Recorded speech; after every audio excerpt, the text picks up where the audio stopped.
Bendito seja o Deus e Pai de nosso Senhor Jesus Cristo, que segundo a sua grande misericórdia, de novo, para uma vida, ou uma viva esperança, né? Pela ressurreição de Jesus Cristo dentre os mortos. Então, esse texto aqui está falando que nós fomos gerados de novo. Gerados de novo? É isso mesmo. E eu e você precisamos ser gerados de novo. E se você foi gerado, evidentemente, todos nós somos gerados naturalmente. E você, quando foi gerado naturalmente, você não sabe nada, você não se lembra de nada, você não pediu para nascer, você simplesmente nasceu e alguém bateu ali no seu bumbum e você começou a chorar, e foi assim que aconteceu. Só que o novo nascimento, quando você é gerado novamente, não é assim que acontece.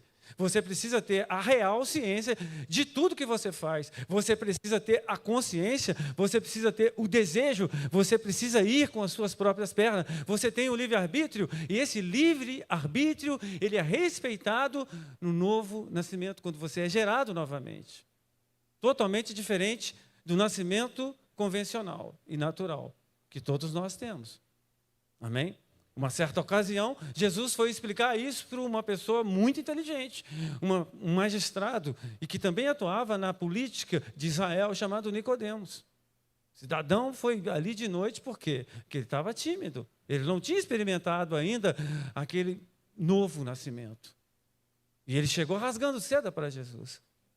E veja bem o diálogo que Nicodemos travou com Jesus. João capítulo 3, versículo 2 diz assim: este foi ter de noite com Jesus, e disse-lhe: Rabi, bem sabemos que és mestre, vindo de Deus, porque ninguém pode fazer esses sinais que tu fazes, se Deus não for com ele. Jesus respondeu e disse-lhe: na verdade te digo, que aquele que não nascer de novo, não pode ver o reino de Deus. Mais uma vez, e mais um exemplo que eu te dou aqui, Jesus ele dá uma resposta que aparentemente é uma resposta um tanto quanto negativa. Para quem trouxe um elogio para ele, e aquele homem chega de noite ali e conversa com Jesus, ele marcou ali um encontro com Jesus, e Jesus recebeu ele. E ele chega falando para Jesus: olha, mestre Jesus, eu sei que tu és mestre, porque ninguém poderia fazer os milagres que tu fazes se não viesse da parte de Deus. E o que se fosse você faria? Oh, muito obrigado, Nicodemos. Muita gentileza sua. Que elogio gostoso. Isso massageou o meu ego. Que interessante isso. Que observação boa que você fez. Eu agradeço muito, Nicodemos. Seria isso o que você faria, o que eu faria? Não sei. Mas não foi isso que Jesus fez. Jesus olhou para ele e nem um muito obrigado Jesus deu. Antes, pelo contrário, Jesus disse assim: olha, Nicodemos, deixa eu te falar uma coisa. Você está falando de milagres, mas só um milagre você precisa. Ele talvez não entendeu, evidentemente que ele não entendeu isso. Mas ele falou assim: olha, existe apenas um milagre. Ele, em outras palavras, disse: olha, Jesus respondeu e disse-lhes: na verdade te digo que aquele que não nascer de novo não pode ver o reino de Deus. Nicodemos veio falar de um reino da terra, ele veio falar de milagres terrenos, mas Jesus ele veio falar de um milagre que é um milagre eterno.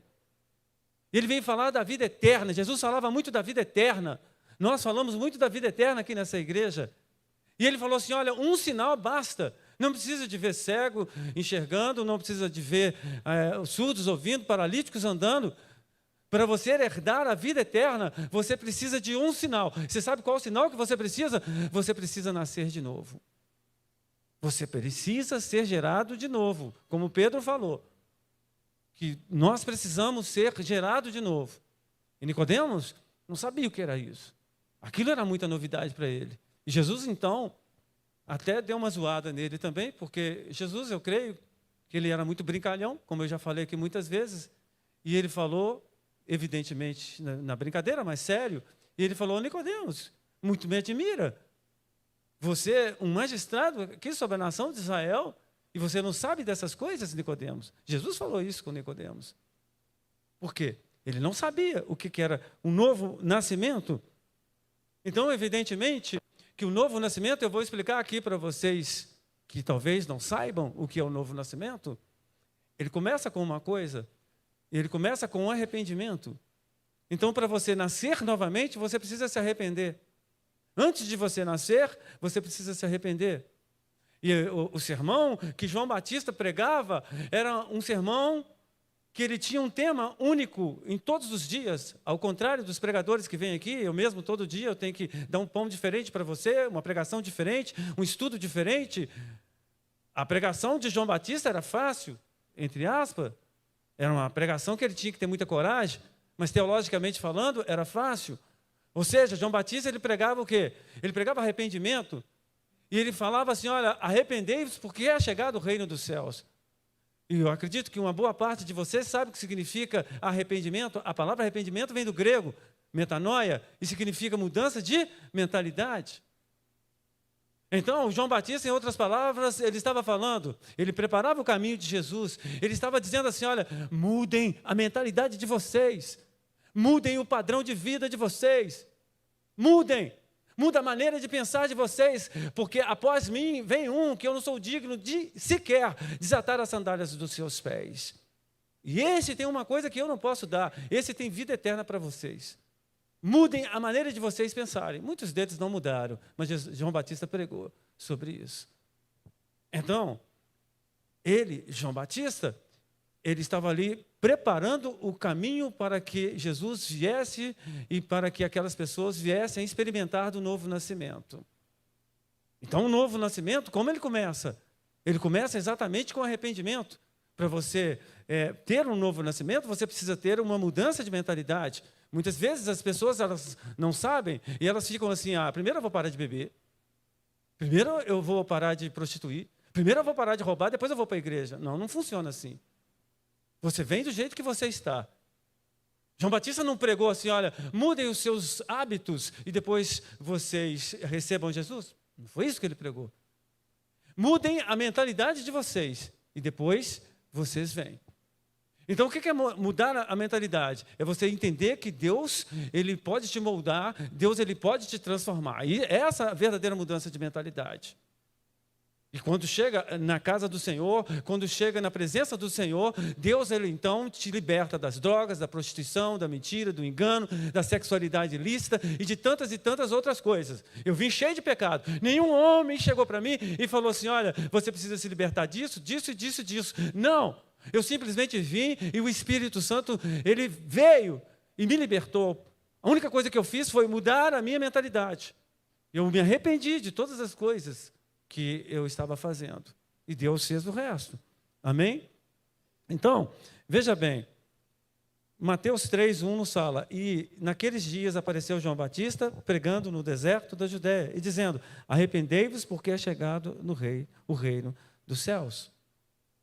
É interessante a gente entender esse processo. Se arrependeu? Você que está aqui, você se arrependeu? Eu tive muito firme durante muito tempo. Antigamente, você não sabe, pastor. Você não me conhece. Eu orava, as pessoas eram curadas, eram libertas. Eu ia na igreja todos os dias. Querido, eu não estou te falando do que você fez no passado. O seu nome hoje está escrito no livro da vida. A Bíblia nos fala no livro de Coríntios, que nós temos a convicção de salvação eterna. Se você não tem essa convicção de salvação, querido, é porque de repente você não está com o nome escrito no livro da vida. Então, se você já recebeu Jesus um tempo, mas você se desviou dele, essa palavra também é para você. E essa palavra é para você que está firme no caminho, para que você que está firme não caia. É isso que Paulo fala aos Coríntios também.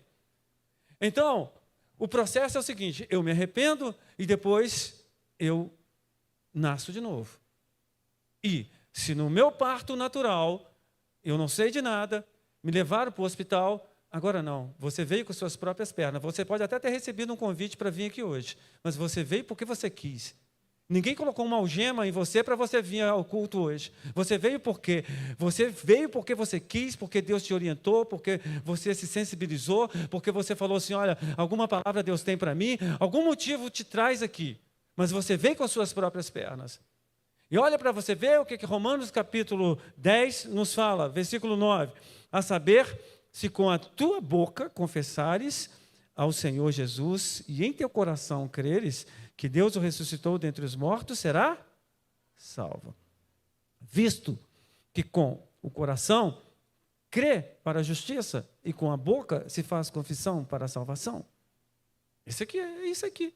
É isso aqui, gente. O novo nascimento é isso aqui. É simples. Não tem dor, não tem nada. No parto, a mãe tem dor. Não, aqui a dor já teve. Jesus, ele já sofreu a dor para você. Jesus já sofreu. Então, o processo é simples. Os eruditos, eles não conseguem entender a simplicidade da salvação, por isso eles não se convertem. Se fosse uma coisa mais difícil, mais penosa, talvez eles se converteriam. Quantas e quantas pessoas que querem impedir essa facilidade, que querem cobrar indulgências para que você seja salvo. Querido, é de graça, a salvação é gratuita. E a única coisa que você e eu precisamos fazer é nós crermos no Senhor. E nós confessarmos ao Senhor. E tudo tem que ser do coração, da alma e do entendimento. Tudo tem que ser verdadeiro, tudo tem que ser autêntico. Quando você fala assim, olha, Deus, eu creio no Senhor. Eu confesso ao Senhor como meu único e suficiente Salvador. Pronto, se foi do coração, você nasceu de novo. Você experimentou a regeneração que vai te premiar com a vida eterna. É isso. Esse é o novo nascimento que Paulo fala. Se você crer no seu coração, de verdade, e você pronunciar isso publicamente, você é salvo. Tem esse detalhe. Porque tem muita gente, não, eu creio, mas estou com vergonha de ir lá na frente. E eu glorifico a Deus pela vida da Malu. Malu, levanta a mão, Malu. Não vou te chamar aqui na frente, não. Está ali. A Malu, ela veio aqui, né, na semana passada. Depois a gente teve uma resenhazinha ali, né, Malu? E ela falou assim, pastor, eu tenho muito tempo que sirvo a Deus, mas eu nunca fiz uma pública confissão de fé. Estava com medo, estava tremendo, mas eu fui lá na frente. Eu falei assim, que bênção, Malu. Que exposição bonita que você fez. Porque muitas vezes a gente fica assim, não vou lá não, que eu já estou aqui na igreja. O que os irmãos vão pensar de mim? Ela foi heroína, essa menina. Glória a Deus por isso. Então, gente, é a palavra de Deus fala isso. Se você confessar publicamente aqui, Deus vai te confessar publicamente lá nos céus. Está escrito isso dentro da palavra. E aqui Paulo, ele fala que você precisa confessar, e você precisa, para confessar, ter testemunhas. Não é isso que acontece no casamento? Quando você vai casar, não tem testemunhas ali, e você precisa falar assim para a sua esposa, porque senão o juiz não carimba ali, ele não assina ali, você não casa. Para a sua esposa, para o seu esposo, para o seu cônjuge. Então é assim que funciona. Diz aqui no livro de Mateus, no livro de Colossenses, aliás, desculpe, Colossenses capítulo 2, versículo 14. Né?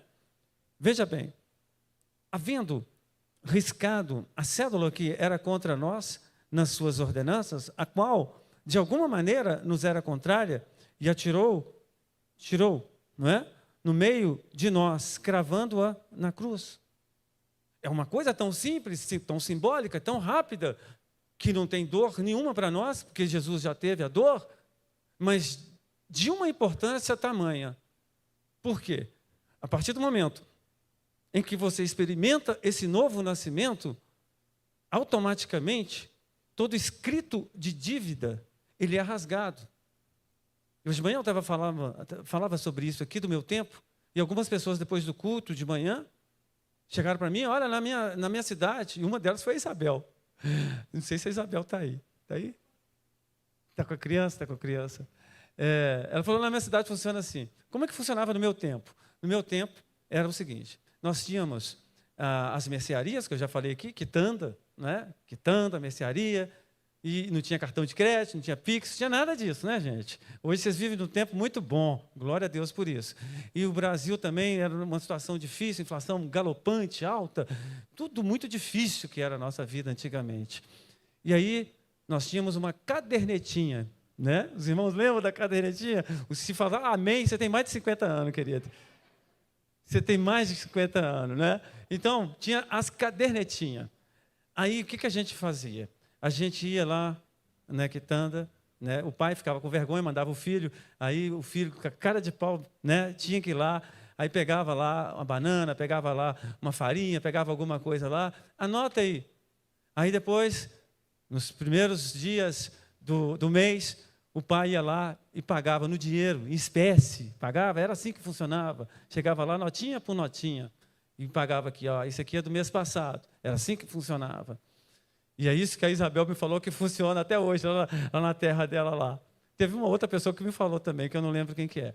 Bom, o fato é que nós, quando viemos para Jesus, a nossa dívida, ela não é de um mês.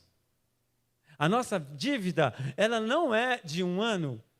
A nossa dívida, ela não é pagar as nossas dívidas. Aí você vem aqui na frente, e o que acontece no mundo espiritual? Jesus, ele fala assim, olha, ô Pai, eu já paguei a dívida dele, não precisa cobrar dele. E ele pega a sua caderneta inteirinha, de toda a sua história, ele rasga todo o seu escrito de dívida. Você pode glorificar a Deus? Glorifica Ele.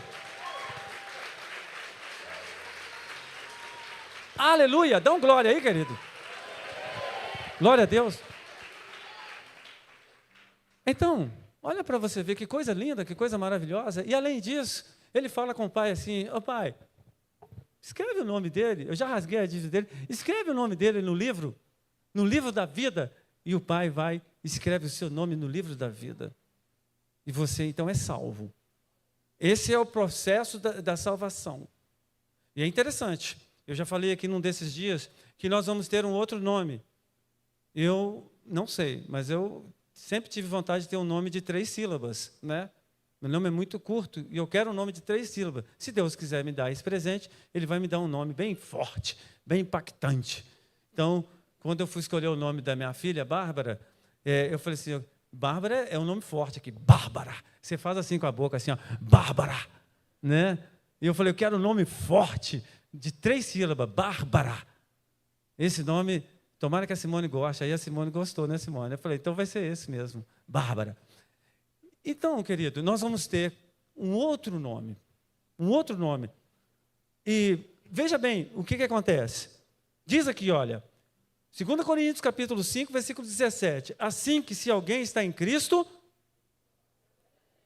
alguns estavam atentos, outros não. Assim que alguém estava em Cristo, as coisas velhas passaram e eis que tudo... Então, aí você fala assim, mas por que será que Paulo não seguiu os passos do evangelista João? João capítulo 1, versículo 12, nos fala que no processo de regeneração, nós saímos do estágio de criaturas e passamos a ser filhos. Mas a terminologia que Paulo usou aqui nesse texto foi a terminologia de criatura. Assim que, se alguém está em Cristo, nova criatura somos. Então, é simples. Evidentemente que todo filho, ele continua sendo criatura. E criatura vem do verbo criar. Significa que um dia eu fui criado, então todo filho é criatura, mas nem toda criatura é filho. E por que ele falou aqui criatura, nova criatura?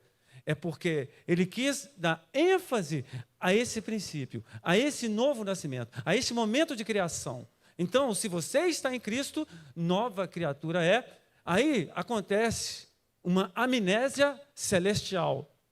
Uma amnésia. As coisas velhas passaram, Deus não se lembra dos seus pecados. E se você perguntar a Deus, Ele vai falar, eu não me lembro. Não me lembro do que você fez. Por quê? Porque o sangue de Jesus ele é mais poderoso do que uma borracha. Ele deleta completamente todos os seus delitos. E eu nem sabia disso, deleta os seus delitos, olha. Então, João 1,12 nos fala sobre isso, né? Mas quantos aos que receberam deles o poder de serem feitos filhos de Deus, aos que creem no seu nome. Então, evidentemente, que nós somos filhos, mas também continuamos a ser criados por Deus. Então, essa fase de bebê, a fase de bebê, a fase que você recebe ao Senhor Jesus. E que, quando você é bebê, tudo é graça, tudo é alegria. As crianças, elas são a alegria da nossa casa. Então, o que acontece quando uma criança erra? Quando ela erra o português, você acha lindo, você acha maravilhoso?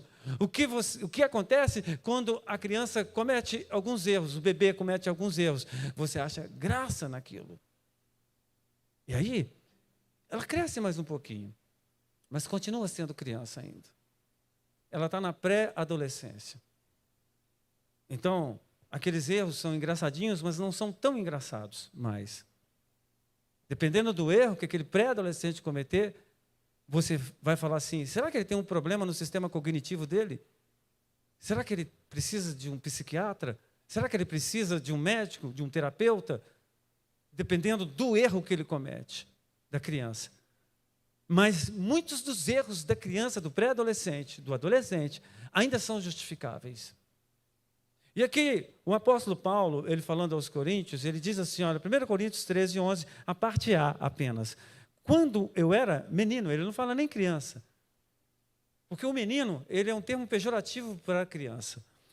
Quando eu era menino, falava como menino, sentia como menino e discorria como menino. Então, o que ele fazia? Ele falava, ele sentia e ele pensava como menino, quando ele era menino, menino na fé. E muitas vezes, existem muitas crianças dentro da nossa igreja, que pelo fato de alguém não cumprimentá-la, ela fecha a cara, sai da igreja e nunca mais volta. Coisa de menino. Quando o pregador, seja lá quem quer que seja o pregador, vai falar uma verdade que vai machucar ela, o que vai acontecer com ela? Ela vai ficar com um biquinho para o pregador. Quando, e Deus ele faz isso com todo mundo, quando essa pessoa que vem para Jesus, e ela já está há alguns tempos com Jesus, ela já está chegando na fase da adolescência com Jesus. E aí Deus fala assim, eu vou começar a fazer aqui as minhas primeiras provas com essa pessoa. Ela não aguenta a prova e se desvia do caminho e ainda fala mal de Deus, reclama com Deus, acha ruim com Deus. Deixa eu falar uma coisa para você. Entre você e Deus, se tem alguma pessoa errada, não é Deus. É você. Deus é perfeito. Deus não erra. Deus tem discernimento. Deus não faz acepção de pessoas. Deus é bom. Deus, Ele te deu a oportunidade da vida. Deus ama você, ainda que você não sinta esse amor, Deus ama muito você. Ainda que muitas vezes, como foi o caso de Nicodemos, como foi o caso daquele jovem mancebo, que eu preguei aqui na semana passada, que Deus muitas vezes te dá uma resposta dura. Ele age com você de uma forma forte. Ele ama você. Deus, Ele quer você. Deus, Ele não criou o inferno para você. Deus, Ele criou o céu para você. Então, muitas vezes nós não entendemos o processo, e o processo muitas vezes é doloroso, porque Deus, Ele prova as pessoas. A prova que Deus nos faz não significa o desafeto de Deus. A Bíblia nos fala no livro de Hebreus, capítulo 12, que Deus prova e açoita todos aqueles que Ele ama. Então, às vezes as pessoas não entendem isso. E quando a pessoa está nesse estágio de infantilidade, de meninice espiritual, o que acontece com ela? Deus prova ela, por quê? Porque Deus quer desenvolver ela. Às vezes Deus fecha a torneira, Deus muitas vezes fecha o açougue. Fecha o açougue, como aconteceu com Israel. Ele falou assim, olha, açougueiros, sabia que tem anjo açougueiro, querido? Que eles mandaram lá as cordonizes, eles mandaram lá os animais para alimentar a nação de Israel no meio do deserto. Não faltou carne para o povo. Não faltou os magazines para o povo, as sandálias, as alparcas, não faltou água. Mas em alguns momentos Deus fechava tudo para provar o povo, mas o povo, eles não entendiam isso. E alguns deles começavam a reclamar e falar assim, Deus, o que é isso que está acontecendo? Por acaso não tinha covas lá no Egito e o Senhor trouxe aqui a gente nesse deserto para a gente morrer aqui? O que está acontecendo aqui? Por acaso não tem água aí no céu? Porque está nos faltando água, está nos faltando carne. Então, murmurações, reclamações, rebeliões, isso são coisas de crianças, de meninos na fé. O vitimismo, ele não é de um adulto na fé. O vitimismo é de uma criança na fé.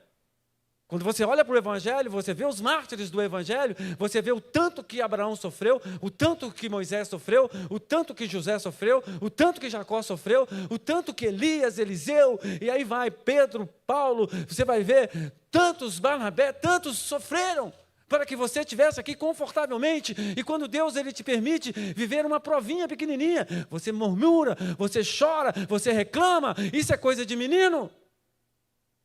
Menino, querido. E Paulo, ele fala aqui, corrigindo aquela igreja, que tinha muitos meninos naquela igreja, a igreja de Coríntios, que eles precisavam beber leite, porque eles não conseguiam ter um alimento mais sólido. Então, quer ser um adulto na fé, vai ler a palavra, vai orar, vai ter carga de oração, vai ter momento de intimidade com Deus, que aí você vai crescer espiritualmente, aí Deus vai enrijecer os seus ombros. Agora, querido, por causa de provas, por causa de prova, por causa de chuva, quantas e quantas pessoas não vêm porque está chovendo muito, eu não posso ir à igreja, eu não posso buscar a Deus, eu não posso ter comunhão com Deus, eu não posso aqui porque eu estou com muita prova, estou com muita luta, com muita dificuldade, então eu não posso congregar, eu não posso direcionar uma célula, eu não posso ir numa célula, eu não posso. Querido, até quando você vai ficar se desculpando com Deus? Se excusando de um chamado seu? Esse processo é um processo de crianças na fé. Mas aí o versículo não termina isso. E o versículo continua, e na parte B do versículo, ele já está numa outra fase, a fase adulta. E ele diz assim, olha, mas logo que cheguei a ser homem, no sentido genérico de humanidade, isso serve também para as mulheres, acabei com as coisas de menino. Amém, irmãos? Então ele acabou. Ele acabou. Me chama muita atenção na vida de Paulo. Várias coisas me chamam a atenção na vida dele. Mas uma coisa me chama a atenção, que eu lembrei aqui agora, foi num dia que ele estava fazendo, eu não sei se é a primeira ou a segunda viagem missionária, e ele estava num determinado lugar, e Ágabo, o profeta, ele pegou o cinto de Paulo, e ele amarrou o cinto de Paulo, e ele falou assim fará com o dono desse cinto, se referindo a Paulo. Se você for na cidade de Jerusalém. Paulo falou assim, me dá o cinto aí, rapaz. Deixa eu ir lá em Jerusalém. Eu vou lá morrer por meu Deus. Só que ele não morreu lá em Jerusalém. Eu só estou colocando aqui para você como que o cara era ousado. Ele era adulto na fé. Ele não ficava assim, Deus, eu era uma pessoa tão nobre, tão inteligente, eu fui formado na melhor escola, meus pais investiram na minha intelectualidade, meus pais investiram em mim, o Senhor simplesmente me tira de onde eu estava crescendo, desenvolvendo lá na religião dos fariseus, ele estava crescendo, estava desenvolvendo, o Senhor me tira de lá para sofrer pelo meu nome? Ele não falou isso, querido. Antes, pelo contrário, quando o profeta foi lá, avisado do chamado dele, Deus falou com o profeta assim, olha, você vai falar com Paulo, o quanto importa que ele sofra pelo meu nome. Então, importa que você sofra pelo nome do Senhor. Não fica com mimimi, querido. Não fica com chororô. Porque Deus, Ele quer pessoas fortes na fé, fortes no Evangelho. E é tão interessante a gente perceber. No domingo passado, eu estava falando aqui, e num determinado momento, eu não lembro nem qual momento que era, eu falei assim, olha, Deus não trabalha com a coluna do meio, vocês vão lembrar disso. Aquele que é quente, ele vai ser salvo, mas aquele que é morno e que é frio, esse aí já está no inferno. Foi o que eu falei aqui no domingo passado. E aí, durante a semana, o que aconteceu foi que eu escutei uma pessoa entregando uma revelação de Deus. Essa pessoa teve uma experiência forte com Deus, e Deus falou com ela o seguinte, falou assim, olha, eu já estou, se referindo à igreja do Brasil, tá, irmãos? E se você estiver dentro dessa visão aí, você veste essa carapuça.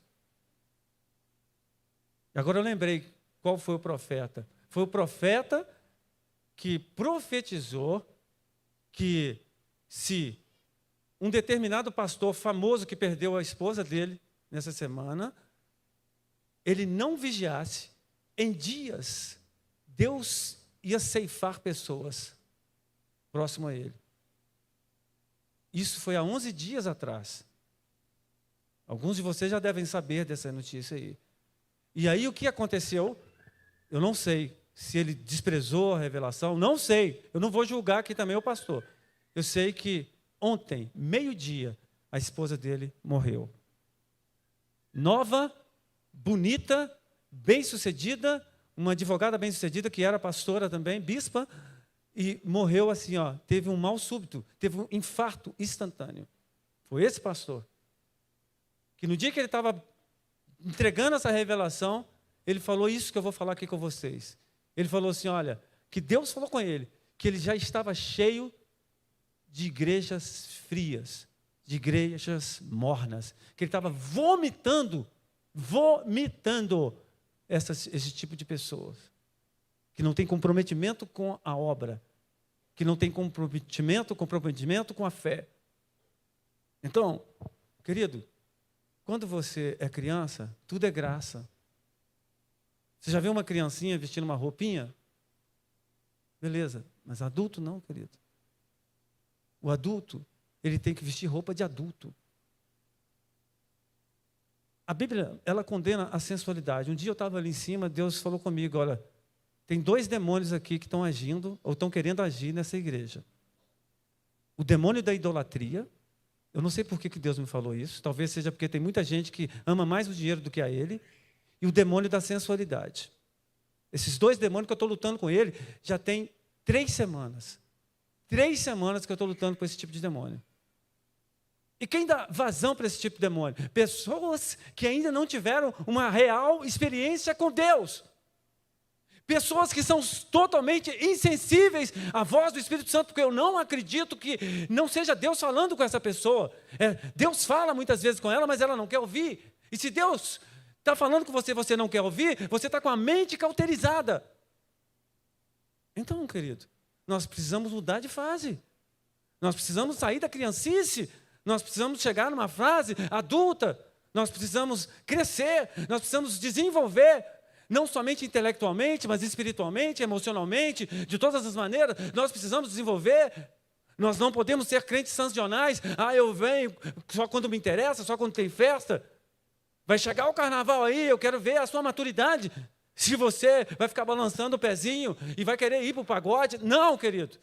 Seja firme com o Senhor. A Bíblia nos fala que aqueles que creem no Senhor são como os montes do Senhor de Sião, que não se abalam. Não se abalam. Amém? Então, queridos, aqui em Efésios capítulo 4, versículo 13, nos fala o seguinte: até que todos cheguemos à unidade e ao conhecimento do Filho de Deus, homem perfeito, à medida da estatura completa de Cristo. Então, todos, Paulo falando aos Efésios, todos chegamos à unidade da fé. O crente menino, ele não consegue ter unidade. Ele tem ciúminhos, ele tem inveja, ele não tem unidade. Paulo está falando para pessoas maduras. Nós precisamos chegar a uma unidade de fé. Nós precisamos lidar com o contraditório. Nós precisamos saber desenvolver uma boa amizade com quem pensa diferente. Isso é maturidade.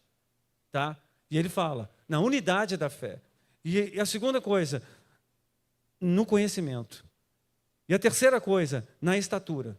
Nós precisamos desenvolver na fé, no conhecimento e no crescimento, na estatura. Nós não podemos ser pigmeus, nós não podemos ser anãos.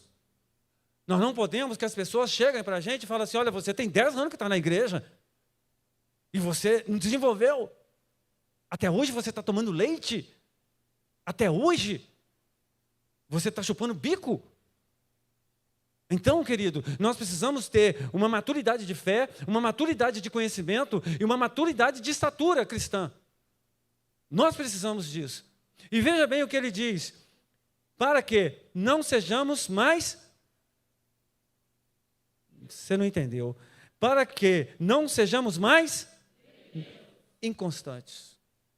Meninos inconstantes. Que, olha para você ver, levados em roda por todo o vento de doutrina, pelo engano dos homens que com astúcia enganam fraudulosamente, antes seguindo a verdade em amor, cresçamos em tudo naquele que é a cabeça de Cristo. Ele não fala assim, vamos diminuir, vamos retroceder, vamos andar para trás. Não, ele fala assim, vamos crescer, gente. Vamos crescer. Vamos desenvolver. Não seja como uma criança levada por todo vento de doutrina. Tem um profeta ali, eu vou lá no profeta para ver o que o profeta fala. Ah, tem uma igreja que abriu ali agora, vamos ver se essa igreja é boa. Não, querido. A Bíblia nos fala que nós precisamos criar raízes. O menino, o que ele faz? Ele vai de igreja em igreja. Ele não cria raízes. Lê o Salmo 92, te dou essa tarefa de casa. Essa semana agora você lê o Salmo 92. Você vai entender o que é ser adulto na fé.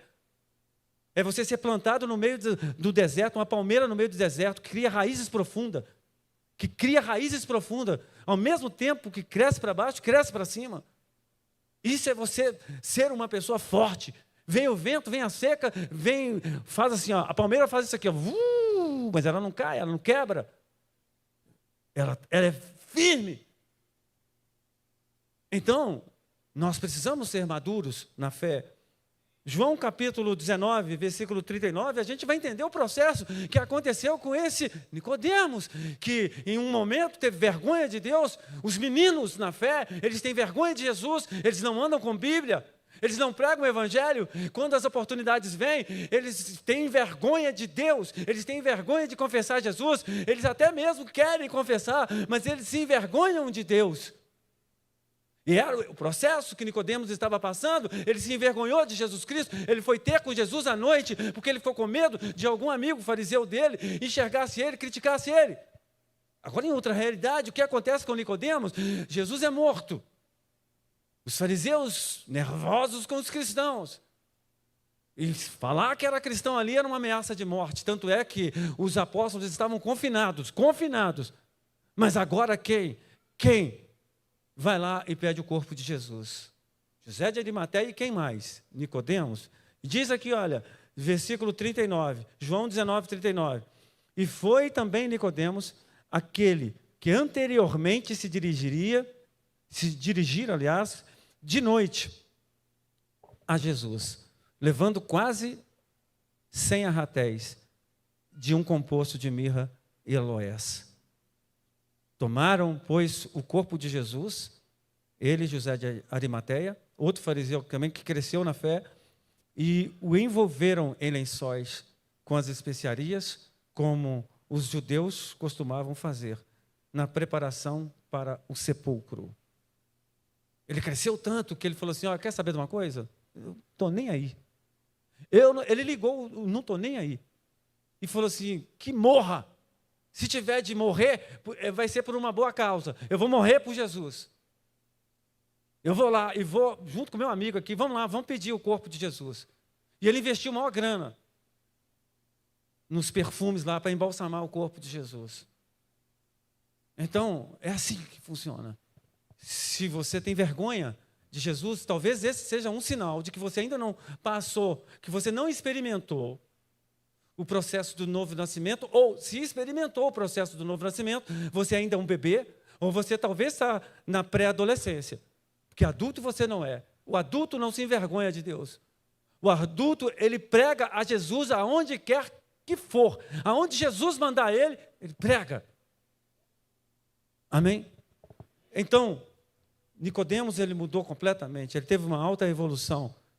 E o texto que a gente leu, nós lemos o versículo 3, lá em 1 Pedro, capítulo 1, e agora eu vou ler o versículo 4.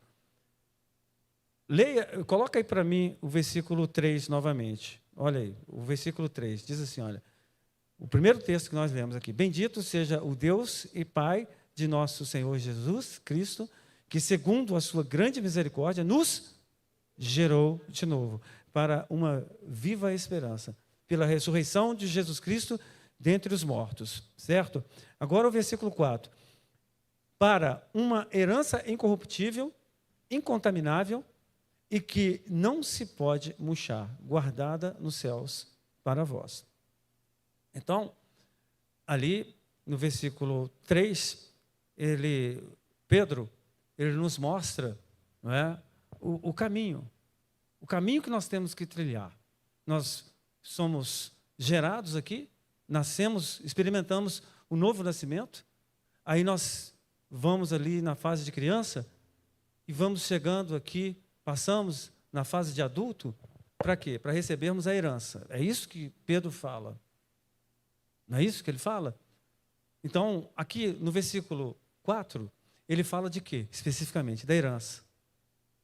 E se você quer ter um spoiler, a Bíblia nos dá vários spoilers sobre a herança.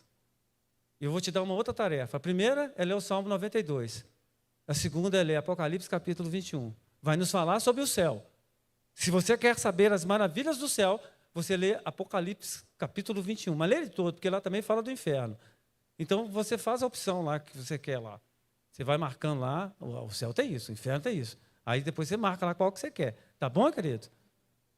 Eu acredito que todos vocês já têm uma escolha aí. Então, o versículo 5, ele nos fala que, olha, que mediante a fé estáis guardados na virtude de Deus para a salvação, já prestes para se revelar no último tempo. Agora, preste atenção aqui no princípio. Ó. Quando eu fizer assim, você fala. Amém? Aqui, ó. Que mediante a fé. Tudo isso é mediante a fé. Você nasce de novo, você tem o percurso, você tem a herança. Mas, se você não tiver fé, ou se você chegar no final da linha, você não guardou a sua fé, você não tem a herança. Aí, por isso que Paulo fala. Ele falou assim, gente, tem um detalhezinho aqui que você não pode perder. Você não pode perder a fé. Porque tem muita gente que está fazendo a obra de Deus, mas perdeu a fé. Ele se tornou um religioso. Ele vem para a igreja, mas ele não tem fé. Ah, vamos orar. Ah, vamos orar. Aí a pessoa fica assim, ó. Ela fica mexendo no celular. Perdeu a fé, querido. Perdeu. Você tem que achar ela em algum lugar, você acha. E talvez se você for ler a Bíblia, você vai achar. É um conselho que eu dou. Escuta também lá umas coisas que são boas no YouTube. Talvez você possa achar a sua fé. Então, é importante que se você perdeu a fé, eu vou te dar um sinal se você perdeu ou não. Você não precisa levantar a mão, responder nem nada. Você responde para você mesmo. Se você não consegue orar mais do que 5 minutos, talvez você tenha perdido a fé. Se você não consegue ler a Bíblia mais do que 5 minutos, talvez você já perdeu a fé há muito tempo. Talvez se você não crê na sua oração, você já perdeu a fé, querido. Então, muitas pessoas estão fazendo a obra de Deus, estão tocando, não estou falando de você não, viu, Guilherme? Isso é uma bênção. Estão tocando, vocês todos aqui estão cantando, estão fazendo proezas aqui no nome do Senhor, mas sem fé. Pelo espírito da religiosidade. Alguns de vocês talvez vieram aqui hoje, perderam a fé já há muito tempo. Mas se você quiser ganhar a herança, você tem que recuperar a sua fé. Você tem que guardar a sua fé. Quando a gente olha para o processo da salvação, nós entendemos que o processo da salvação é mediante, pela graça, mas mediante a fé. Paulo falou a mesma coisa que Pedro. Pedro falou que a salvação, ele não falou salvação, ele falou herança. A herança é mediante a fé. Agora, quando você olha Efésios, capítulo 2, versículo 8, você vai entender aqui, olha, porque pela graça sois salvos. Por meio da mesma coisa. Você tem a salvação pela graça, mas é mediante a fé. Isso não vem de vós, é dom de Deus. Amém? Então, quando você olha Paulo, ele escrevendo para Timóteo, e ele falou assim, Timóteo, né, o 2 Timóteo, capítulo 4, versículo 7, Timóteo, combati o bom combate, acabei a carreira e guardei a fé. Combati o bom combate. Vamos lá? Combate. Agora apaga aqui o telão, por favor. Vamos lá?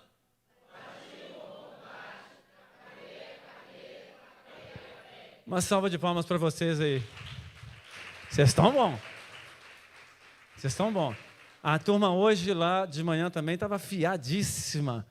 Estou gostando dessa igreja, viu, pastor Paulo? Estou gostando dessa igreja. Essa igreja está pegando o viés da palavra de Deus. Aleluia! Quem pode dar um glória a Deus bem alto aí? Mas, só para tirar minhas dúvidas aqui, está escrito aonde mesmo, gente?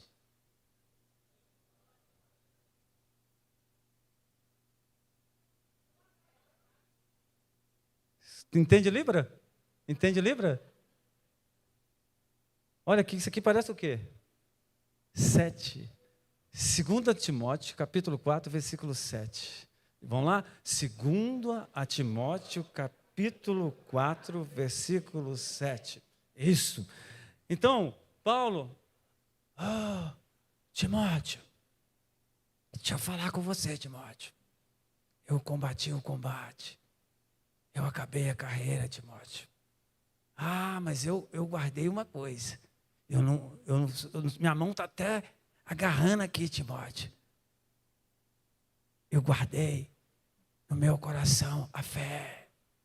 A fé, Timóteo. Uma das últimas coisas que ele escreveu na Bíblia. Velhinho. Paulo, velhinho. Ele escreveu isso aqui, daí pouco tempo. Ele foi um mártir do Evangelho. Deus já tinha falado com ele, ó, pode escrever aqui, eu estou te dando. A última coisa, praticamente, que ele escreveu. Então, ele sofreu, ele passou fome, ele passou frio, ele foi açoitado e ele guardou a fé. Ele guardou a fé. Então, o que eu te falo, querido, é, guarde a fé.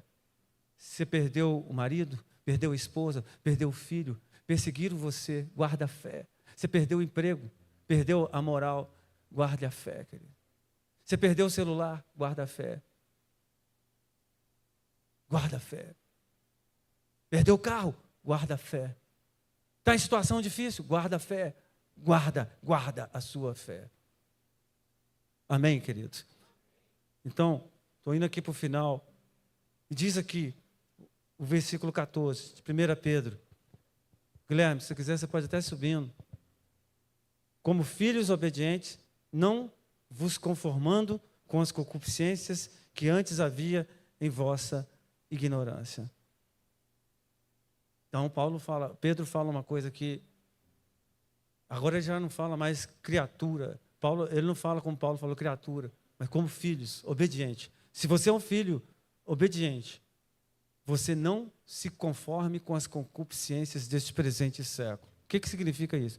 Você não se conforme com os desejos deste mundo. O mundo é prazeroso, mas nós não podemos ser um menino na fé, conformado com as coisas deste presente século. Nós precisamos entender que existe uma herança e que vale a pena nós sofrermos por amor a Deus e pelo benefício dessa herança. Eu quero que você se levante do seu lugar. Nós vamos ler Romanos capítulo 12, versículo 2. Glória a Deus. Aleluia.